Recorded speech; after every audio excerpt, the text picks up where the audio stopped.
मैं आपसे पूछ रहा था कि आप मुझे ये बताइए कि देश के प्रधानमंत्री को संविधान ने क्या पावर दिया है। तो मैं अपनी छोटी समझ से जी मैं जो देख पाता हूं, एक पावर देखता हूं, जी सर। वो है recommending the name of the council of minister. Okay. और एक दूसरा पावर देखता हूं कि he is the chief of the council of minister, he is the nodal person and it is his job to communicate to the president the decision of the council of minister. Council of ministers, okay, इसका मतलब है prime minister is not a decision maker. Right. सभी decision council of ministers का collective decision होता है, जी एक व्यक्ति का नहीं। ठीक है। अब 1948 में आपकी इसने जो नाटक ड्रामा किया और हरि सिंह और उसकी बात नहीं मानी और उसको जो है ना समय पे मदद नहीं दी, जो नाटक उसको छोड़ दीजिए 2 मिनट के लिए। अब अपन ये मान लें कि हमने सेना भेजी और हमारी सेना जीत रही है। क्या देश के प्रधानमंत्री को ये हक है कि बिना काउंसिल ऑफ मिनिस्टर से चर्चा करे, बिना होम मिनिस्टर सरदार पटेल से चर्चा किए, नहीं है सर। क्या देश के प्रधानमंत्री को ये अधिकार था कि वे ऑल इंडिया रेडियो में जाकर ईद बराम की और यूनाइटेड नेशंस में जाने की घोषणा करे? नहीं। क्या देश के प्रधानमंत्री को ये हक था? बिल्कुल नहीं होना चाहिए, बिल्कुल नहीं। नहीं है। नहीं नहीं नहीं है। क्या देश के वर्तमान प्रधानमंत्री नरेंद्र मोदी जी को ये हक था कि वो जाके पहले जो है ना दूरदर्शन पे आके डिमोनेटाइजेशन घोषित करें बिना कैबिनेट से अप्रूवल कराए? नहीं, अप्रूवल लेना चाहिए, बिल्कुल लेना चाहिए, ये दोनों कंडक्ट जो है बिल्कुल लेना चाहिए। दूरगामी थे। दूरगामी। इससे आपको नहीं मालूम है कितने लोग बर्बाद हो गए हैं। इस डिमोनेटाइजेशन से लोगों के वो हो गए हैं। अच्छा। और जो इनकम टैक्स वाला है ये यानी कितने लोगों पे छापा मार रहा है, जितने लोगों पे छापा मार रहा है वो अच्छा काम कर रहे हैं और वो दिवालिया हो जा रहे हैं। उन पे आप जो है ना हजारों करोड़ों की जो है ना लाइबिलिटी निकाल रहे हैं और जब वो सेटल होती है तो 100 करोड़ में सेटल होती है। इसका मतलब है कि तुम्हारे इनकम टैक्स वाले इतने नालायक हैं कि वो ठीक ढंग से एस्टिमेट भी नहीं निकाल सकते हैं। अदरवाइज आप जिसको 1100 करोड़ 11,000 करोड़ और इतने की जो है ना लाइबिलिटी निकालो वो 100 करोड़ पे सेटल हो रही है, इसका मतलब है something is grossly wrong in the system. नहीं नहीं, पॉसिबल ही नहीं, टेक्निकली पॉसिबल नहीं है। कोई अगर तो 11,000 की तो फिर ये इसके लिए फिर अकाउंटेबिलिटी होना चाहिए ना। या तो वो डिसमिस होना चाहिए या उसकी जो है डिपार्टमेंटल इंक्वायरी होना चाहिए, उसको ट्रेनिंग पे भेजना चाहिए, उसको एस्टीमेट बनाने का तरीका बताना चाहिए। कोई किसी का अकाउंटेबिलिटी नहीं है। आपने जो है ना किसी का अकाउंट सीज कर दिया, वो बर्बाद हो गया, कितने लोग दिवालिया हो गए हैं। ये जो बड़े बड़े बिल्डर हैं यूनिटेक वाले, ठीक है, there may be some little hanky panky, लेकिन आपने उनको दिवालिया बना के जेल में डाल दिया। क्या वो क्रिमिनल्स थे? नहीं, क्रिमिनल्स नहीं, they are the businessman, criminals नहीं थे। तो फिर क्या है ये? जो लोग आपके प्राइम मूवर हैं, जो आपके बड़े बड़े एसेट बना रहे हैं, जो आपको लोगों को घर दे रहे हैं, उसमें सेफ्टी डालो, उसमें अकाउंटेबिलिटी डालो। उनके अकाउंट सीज नहीं किए जाते, उन्हें जेल में नहीं डाला जाता है। नहीं जाता। तो लौट के आते हैं अपन कि बिना पावर किसने ये किया। अच्छा ये बताइए, 1946 में डायरेक्ट एक्शन में वो जो गवर्नर था मुस्लिम, क्या नाम था उसका, मैं उसका नाम बार बार भूल जाता हूँ, गवर्नर ऑफ वेस्ट बंगाल, अच्छा, जिसने क्रिमिनल्स को हायर करके हिंदुओं की हत्या कराई इस चक्कर में और कन्वर्सन कराया कि उसको जो है ना ये मुस्लिम डोमिनेटेड बना के पाकिस्तान में ट्रांसफर कर देगा, ऐसा उसका एक्शन प्लान था, राइट। जब उसमें मैसेकर कर रहा था, यहाँ पे महात्मा गांधी तो चुपचाप बैठे हुए थे।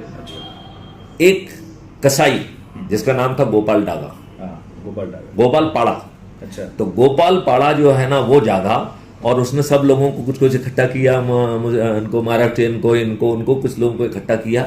उसने कहा कि साला तुमने चूड़ियां पहन के रखिएगा, आओ हमारे साथ।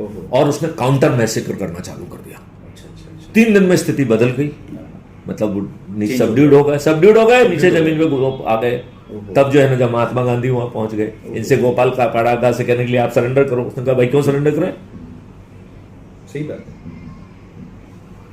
तो जब कुछ नहीं हुआ था, ये देश डिवाइड नहीं हुआ था, तब इतना मैसेकर हुआ, धर्मांतरण हुआ, लोगों को के साथ बलात्कार किया, लोगों को के सामने उनके ही पिता को, पति की हत्या कर दी गई, दूसरों के साथ निकाह कर दिया गया। ऐसे एक नहीं ढेर सारे एग्जाम्पल हैं। तो जब ये देश धर्म के आधार पर बटेगा तो ये दूध पीते वाले बच्चे को भी अनुमान होना चाहिए कि मैसेकर होगा। नहीं, ये बिल्कुल आपके पास डायरेक्ट एक्शन था ना, आपका डायरेक्ट सबूत था ना कुछ महीने पहले का।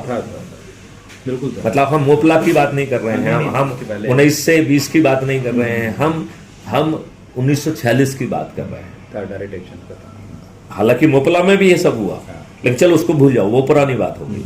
तो आप जो है कुछ चंद महीने पहले यदि इस तरीके का हो चुका था, तो क्या जवाहरलाल नेहरू दूध पीते बच्चे थे? इनके जहन में ये बात क्यों नहीं आई कि हम सिक्योरिटी प्रोटोकॉल्स करें, उस पर हम बैठ के चर्चा करें, हम अपना डिप्लॉयमेंट करें, जिससे जो मुसलमान पाकिस्तान जाना चाहते हैं, जो हिंदू हिंदुस्तान आना चाहते हैं, उनको एक वो अपनी संपत्ति के साथ सुरक्षित ढंग से आ जा सकें। वो अपने देश में ही थे, मूव हो सके। सही बात है। पॉइंट ए से तो point फिर B जाना था उनको, बस। आप बताइए मुझे एक उदाहरण कि जब इस पे विचार किया हो इन्होंने। ऐसा कुछ देखने को तो नहीं मिलता। क्यों नहीं किया? जब वहां से हिंदू लौट के आए, लाशों के बीच में आए हैं, पर तो मासेकर कर दिया गया, बच्चों को मार दिया, सबको मार दिया, लोग बाग लाशों के बीच में छिपके आए हैं। सही बात। अब आप मुझे बताइए, उस समय दिल्ली में बहुत भयंकर ठंड पड़ती थी। अच्छा। यहाँ से मुसलमान चले गए थे, उनकी मस्जिदें वगैरह खाली थी, तो कुछ हिंदुओं को लगा कि मस्जिद में चले जाते हैं तो सिर तो ढकेगा, ढकेगा, राइट? से बचेंगे। हाँ। महात्मा गांधी अनशन पे बैठा के इनको मस्जिद से बाहर निकालो, हमारे मुसलमान भाई वापस आएंगे। अरे भाई साहब, आपने देश वापस कर दिया, क्यों वापस आएंगे? बल्कि जिन्होंने जो है ना वो किया है, उनको भी जाना चाहिए। हाँ, उनको भी। यदि आपको हिंदुस्तानी अच्छा लग रहा था तो भैया देश को डिवाइड क्यों कराया आप?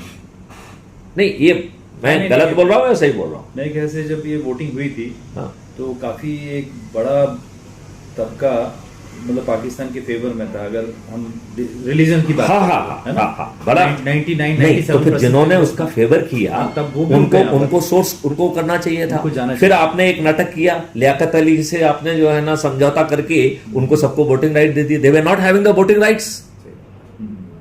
भारत में मुसलमानों को वोटिंग राइट नहीं था। It has come after the agreement with the Liaquat Ali. मतलब वो भी साजिश। भैया जब आपने देश दे दिया तो क्यों नहीं जाएंगे, ये बताइए ना मुझे। अदरवाइज देश ही नहीं होना चाहिए था।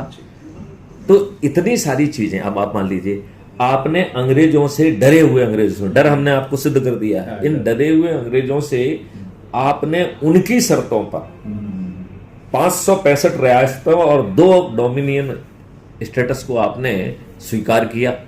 यदि सरदार पटेल नहीं होते तो आपकी स्थिति क्या होती? बहुत मुश्किल। अच्छा, नंबर 1। नंबर 2, इन्होंने सरदार पटेल को जम्मू एंड कश्मीर में काम नहीं करने दिया कि भैया मुझे, मैं I will handle it, I know better, I am from Kashmir. तो आपने साल उसकी ऐसी कम तैसी कर दी। आपने आर्टिकल 370 किसके कहने पर डलवाया? आपको मालूम है, जब जवाहरलाल नेहरू डॉक्टर आम्बेडकर के पास गए और उन्होंने आर्टिकल 370 की बात कही कि इस तरीके का क्लॉज होना चाहिए, क्योंकि ये जरूरी है। क्योंकि I am from Kashmir and I want that this is very much required, it is international requirement, it is humanitarian requirement. तब बात कन्वर्ट बाबा अम्बेडकर ने कहा कि mister Nehru, I am not the traitor, मैं देशद्रोही नहीं हूं। इनडायरेक्टली उन्होंने क्या कहा कि आप देशद्रोही हो। बिल्कुल सही बात है। इसका ये मतलब निकला ना, मतलब निकला, I am not mister Nehru, I am not the traitor. जब बाबा अम्बेडकर ने 2 टूक मना कर दिया तो फिर जवाहरलाल नेहरू सरदार पटेल को पकड़े कि भैया मैं तो जा रहा हूं लंदन, तुमको मैं एक जिम्मेवारी दे रहा हूं, कैसे भी जो है आप आर्टिकल 370 को डलवा दो। देखो भैया दादा, ये तो कर दो आप कैसे भी। तो जब सरदार पटेल ने इस मुद्दे को उठाया तो पूरी कंस्टिट्यूएंट असेंबली अगेंस्ट हो गई सरदार पटेल के। अच्छा। सरदार पटेल ने कहा भैया क्यों नाराज होते हो, ये तो आपके जवाहरलाल नेहरू कह के गए हैं और उन्होंने कहा है कि भैया ये टेम्परेरी होगा, ये तो हट जाएगा। अच्छा। आपसे ही तो फिर बड़ी मुश्किल से कि इसको उस पर लिखा कर जिससे टेम्परेरी क्लॉज, उसको हेडिंग में लिखा, राइट। फिर कहा कि साहब उसी हेडिंग, उसी आर्टिकल में उसे हटाने की प्रक्रिया भी लिख दी। और प्रक्रिया एकदम सरल कि भैया मुझसे कंसल्ट कर लेना और प्रेसिडेंट से नोटिफिकेशन करा देना। इतना, ये 2 रिक्वायरमेंट है केवल। अब आप ये बताओ, यदि कंस्टिट्यूएंट असेंबली नहीं रही, पहले तो मतलब ये था कि कंस्टिट्यूएंट असेंबली चाहती थी कि मेरे रहते ही हटा देना, मेरे रहते ही हटा देना। बिल्कुल राइट। सही बात है। हाँ, अच्छा, अब यदि मान लो वो नहीं रही तो any requirement which is any body which is not existent that becomes null and void और नल नॉट। एंड वाइड, हाँ बिल्कुल सही है। इसका मतलब है कि एक ही रिक्वायरमेंट था आर्टिकल 370 हटाने का, प्रेसिडेंट का नोटिफिकेशन। और प्रेसिडेंट नोटिफिकेशन कब देता है? जब कैबिनेट किसी भी प्रस्ताव को पास करके भेजती है प्रेसिडेंट को, तो प्रेसिडेंट उसे नोटिफाई करता है। इसका मतलब है दुष्ट कांग्रेस तो इसे करती नहीं, लेकिन 13 दिन की अटल बिहारी वाजपेयी की सरकार भी आर्टिकल 370 को हटा सकती थी। लेकिन हम जैसे दुष्ट ब्यूरोक्रेट ऐसा कैसे करने देंगे?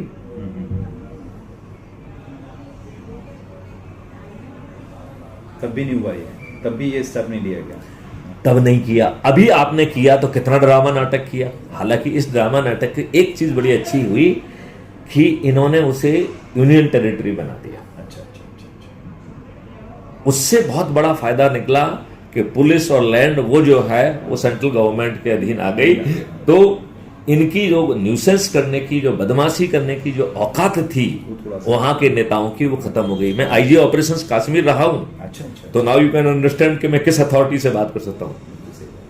I am responsible for eliminating 130 militants. I created my own technology to do my operation. I have used my engineering wisdom to do that kind of technological innovation in a Kashmir-like situation. हमारी research team वहां पे चीजें बनाया करती थी। बहुत सारे काम जो है बाद में जो है ना कंपनियों ने किए, जैसे कॉर्नर शॉट वगैरह। कॉर्नर शॉट हम पहले ही बना चुके थे। अच्छा अच्छा अच्छा। वो यू कैन इमेजिन के बाद में कॉर्नर सेट कंपनियां लेके आई, उसके 2 साल 3 साल पहले हम उसको बना के यूज कर चुके थे। अच्छा अच्छा। मतलब हमने उसको पेटेंट नहीं कराया, नहीं, but we have used it. अच्छा अच्छा। बहुत बढ़िया। हमारा थोड़ा भारी था हाँ। इनके, चूंकि अब इनके पास तो जो है ना इंडस्ट्रीज हैं, तो इन्होंने हल्का फुल्का अच्छा सा बना दिया। अच्छा, अच्छा। लेकिन हमने कॉर्नर शॉट, क्योंकि that was our requirement for the operation, क्योंकि ब्लाइंड स्पॉट पे हम हाँ, कैसे blind टारगेट मारना करें, पड़ेगा उसको, ब्लाइंड स्पॉट पे angle कैसे पे। टारगेट करें, तो उसके लिए वो टेक्नोलॉजी हमने डिजाइन की थी उस समय। अच्छा, हाँ, मतलब नाउ यू कैन इमेजिन कि सोच कितनी आगे की थी। कि वो बहुत क्लोज कॉम्पैक्ट होता है, बिल्कुल बीच में होता है, गाँव में होता है। नॉट ओनली दैट, वो कॉर्नर में बैठा हुआ है, ट्रेंड है, वो तो आर्मी, वो तो उनकी आर्मी है। ठक ठक ठक 2 मिनट में आपको उड़ा देगी। आपका बहुत ही कीमती जवान होता है, वो अगर मिस होता है तो बहुत लॉस होता है। गवर्नमेंट का है, नेशन का लॉस है, सबका लॉस है। तो अब इन राजनेताओं ने, आपको मालूम है 2024 में जो पार्लियामेंट गठित हुई है, 543 में से 251 अपराधी हैं, 46%। होंगे सर, बिल्कुल। 170 जघन्य अपराध के अपराधी हैं, हत्या, डकैती, बलात्कार जैसे। ये बलात्कारी जेल में होना चाहिए या हमारे पार्लियामेंट में बैठना चाहिए? बिल्कुल जेल में होना चाहिए। 27 जो है सांसद को कोर्ट ने सजा दे दी है, वो अपील के ऑक्सीजन पे पार्लियामेंट में बैठे हुए। अभी ये कानून लेके आ रहे हैं कि 30 दिन में जेल में रहेगा तो अरे भाई साहब, उसके पहले वो कानून छोटा सा 2 लाइन का बना देते कि जैसे चपरासी को, सबसे छोटा कोई पद है क्या? हाँ, नहीं सही बात है। नहीं, चपरासी से छोटा कोई पद है क्या? नहीं। चपरासी कोई निर्णय लेता है क्या? नहीं लेता है। वो सच्चरित्र होना चाहिए। तो हमारे कानून के निर्माता सच्चरित्र क्यों नहीं होना चाहिए? हम उनकी डिग्री की बात नहीं कर रहे हैं, मतलब कैरेक्टर वेरिफिकेशन तो होना चाहिए। पुलिस वेरिफिकेशन होना चाहिए, बिल्कुल होना चाहिए सर। थोड़ा सा घर से फोन आया था ना। ठीक, बिल्कुल होना चाहिए। तो ये बात जो है सुप्रीम कोर्ट ने कही, इलेक्शन कमीशन ने कही, इन्होंने 2 लाइन का तो नहीं किया। हम ये कह रहे हैं ये भी ठीक बात है कि जैसे जूम करिए, किसी का कैरेक्टर वेरिफिकेशन करा लिया, इसके बाद उसने कोई गड़बड़ी की, अपराध किया, 30 दिन तक यदि वो जेल में रहा तो आप उसे निश्चित तौर पर डिस्क्वालीफाई कर दीजिए। लेकिन ये पहली डिस्क्वालीफिकेशन तो ये करिए कि आपको चुनाव लड़ने के लिए सच्चरित्र होना होगा। हाँ, बिल्कुल। ये तो और ऐसी कौन सी लाइबिलिटी है, ऐसे कौन से आप महान व्यक्ति हैं, ऐसे कौन से प्रतिभावान व्यक्ति हैं कि आपके ना रहने से साला जो है ना ये देश में नेता नहीं पैदा होंगे? ऐसा कुछ भी नहीं है। अच्छे नेता भी हो रहे हैं, लेकिन उनकी संख्या बहुत कम है, बहुत नो, जो अच्छे नेता हैं वो कुछ डिलीवर करने की स्थिति में ही नहीं है, वो तो बोलने की स्थिति में नहीं है। डिलीवर तो बहुत की बात होती है। यदि वो जिस दिन इंडिपेंडेंट बोलते हैं उसको दूसरे दिन तो बाहर कर देते हैं लोग। अब आप मुझे बताइए कि कैसे जो है ना ये करते हैं। आप मुझे एक छोटी सी मैं जहाँ तक ये समझ पा रहा हूँ कि ये देश पिछले 1000 सालों से बाहरी आक्रांताओं से जूझता रहा, लड़ता रहा, संघर्ष करता रहा, लेकिन कभी डिवाइड नहीं हुआ। लेकिन 1947 में ऐसा क्या हुआ कि इसको डिवाइड करना पड़ गया। कितने आक्रांता आए लेकिन इस देश को डिवाइड नहीं कर पाए। ये देश तब भी एक रहा सांस्कृतिक इस देश को तो अंग्रेजों ने साजिश करके जो है ना बंटवाया है, और खुद के यहाँ वो उसने पहले भी कोशिश की थी आपके बंगाल को बांटने की। खुद के लोगों ने ही बांट दिया। खुद के लोगों ने नहीं, दुष्ट राजनेताओं ने अपने लाभ के लिए, अपने लाभ के लिए बांट खुद को कह के हम अपने आप को इंक्लूड करें। आपको जबकि ये कितने महान लोगों ने इसके लिए मतलब संघर्ष विवेक जी ना, विवेक ही ना बता हाँ, दूं। विवेक जी, हाँ। अच्छा विवेक जी, आप मुझे बताइए 1947 में आरबीआई की बैलेंस शीट के हिसाब से 700 करोड़ रुपए इन दुष्ट अंग्रेजों को ट्रांसफर किए गए आपके आरबीआई से। बहुत ही ज्यादा। काय के लिए? दो कामों के लिए। पहला, जिन अंग्रेजों ने आपके को गोलियां चलाई, जालियांवाला बाग जैसा कांड किया, जिन्होंने बिना उचित कारण के आपको फांसी पर लटका दिया, जिन्होंने लाला लाजपत राय जैसे वयोवृद्ध को बिना उचित कारण के रोड पर कूट कूट के हत्या कर दी, ऐसे दुष्ट अंग्रेजों को आपने बहुत ससम्मान जो है ना विदा किया, और उनकी ताउम्र पेंशन कैलकुलेट करके 700 करोड़ रुपए का एक हिस्सा वो पेंशन थी। दूसरा नमूना हमने आर्टिकल 333 का बता दिया कि वो हमारे पार्लियामेंट में क्यों बैठ रहे हैं। नंबर 3, जितनी भी बिल्डिंग अंग्रेजों ने बनाई थी अच्छा, आपके ही पैसे से, आपके ही श्रम से, उन सब का वैल्यूएशन करके, राष्ट्रपति भवन से लेके पार्लियामेंट का वैल्यूएशन करके वो जोड़ा गया, तो दो पार्ट मिलके 700 करोड़ उनकी कैलकुलेशन से बने जो ट्रांसफर किए गए। ये जानकारी कुछ लोगों को ही थी। नहीं, ये जानकारी वाकई में नहीं है। तो मैं ये कह रहा हूं कि जो भी आपका तय हुआ, आपने ट्रांसफर किया, अच्छा हुआ। राइट। जनता को तो बताना चाहिए था। आपकी संपत्ति थी, आपके पिताजी की संपत्ति थी, मोतीलाल नेहरू की संपत्ति थी, किसकी संपत्ति थी? क्यों नहीं बताया? आपकी जनता की संपत्ति थी। तो क्यों नहीं बताया? यहाँ की जनता की संपत्ति थी। नहीं, मैं यही पूछ रहा हूं, क्यों नहीं बताया? बताना चाहिए, बिल्कुल बताना चाहिए। अभी मैंने आपको बताया कि उनको पावर नहीं था, ऑल इंडिया रेडियो में चले गए, तो आपने हर काम गलत किया है। आप बताइए, जो भी सही किताब छपी उस किताब को इन्होंने जो है ना बैन किया, फिल्म नहीं बनने दी। इन्होंने जो है अपने ऐसे लोगों को जो है ना काउंसिल में रखा जिसके कारण आपके ओरिजिनल तथ्य सामने ना आ पाए। तो क्या मैं ये सिद्ध करने में सफल हुआ कि देश का सबसे बड़ा देशद्रोही कोई व्यक्ति था तो वो जवाहरलाल नेहरू था? नहीं, बिल्कुल। ये जो साक्ष्य हैं, जिस हिसाब से चर्चा हुई है आज, इससे तो बिल्कुल यही पता चलता है कि देश का सबसे प्रथम जो है देशद्रोही जवाहरलाल नेहरू, बिल्कुल सही। और वो इतना दुष्ट था। देखो, सरदार पटेल से लेके जितने लोगों ने महान योगदान दिया, किसी का परिवार को आगे नहीं बढ़ने दिया। इसने अपने दुश्मन, इसने अपने कबो बढ़ाए। इसने इतने घपले किए हैं कि उन पर चर्चा करेंगे तो घंटों बीत जाएंगे, इसलिए चर्चा नहीं करना है, इसलिए चर्चा नहीं करना है। अब सवाल उठता है कि हम ऐसे ही चर्चा करते रहेंगे या देश बदलेगा? नहीं सर, ये जैसे चीज़ें हैं, तो फर्स्ट ऑफ ऑल तो ये सारी चीज़ें पब्लिक में आती ही बहुत कम है और बहुत कम लोगों को पता रहता है।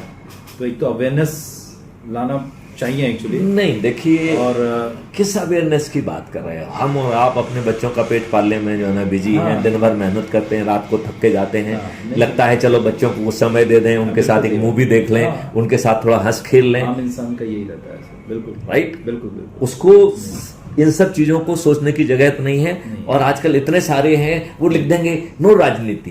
अरे जिन आपके ऊपर गुलाम, आपके ऊपर कौन से नियम कानून थोपे हुए हैं? अरे जिस व्यवस्था का मैं डीजी था वो गुलामों की व्यवस्था थी जो आपको कदम कदम पर अपमानित करने के लिए बनी है। आपको कोर्ट में क्यों कहा जाता है विवेक हाजिर हो?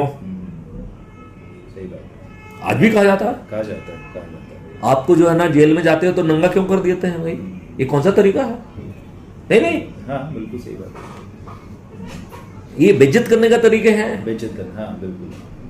तो पूरे नियम कानून कदम कदम पर आपको अपमानित करने के लिए, उत्पीड़ित करने के लिए, शोषित करने के लिए और उनको इतना पेचीदा बनाया गया था जिससे वो आपको न्याय से वंचित कर सकें, जिससे आपको अफसोस हो और आपके पास ना साहस बचे, ना संपत्ति बचे, ना वो बचे कि आप अंग्रेजी साम्राज्य के प्रति जो है नजर उठा के देख पाएं। जिस उद्देश्य से बनाए गए नियम कानून आज भी आपके ऊपर क्यों थुपे हुए हैं? जो आज आपने 3 नए कानून बनाए हैं, उसमें नया सेक्शन ये, पुराना सेक्शन ये, आपने कॉपी पेस्ट क्यों किया है? क्या अच्छा कानून बनाने की क्षमता इन दुष्टों में नहीं थी? बिल्कुल बिल्कुल थी, कर सकते थे। नहीं तो फिर क्यों नहीं किया? अच्छे लोग थे यहाँ पर देश में, सरदार पटेल जैसे या बाबा साहब जैसे। नहीं, मैं तो अभी की बात कर रहा हूं। ये 3 नए कानून बने हैं। Why it is old wine in the new bottle? अब एक और बात कर लेते हैं। इन राजनेताओं ने क्या आपको अच्छे राजनेता दिए? देखो, सबसे पहले बात तो ये है कि 1952 में पहले चुनाव में भी इन दुष्टों ने बूथ रेगिंग की थी, पहले चुनाव में। तो ये कैसे लोकतांत्रिक व्यक्ति हो सकते हैं? ये तो दुष्ट व्यक्ति थे। मतलब इन्होंने तो सत्ता को कब्जाया है। अच्छा बताइए, टिकट किसको दिया इन्होंने? राजाओं को, महाराजाओं को, जमींदारों को, जो उस समय के शोषक वर्ग था उसको दिया कि नहीं दिया?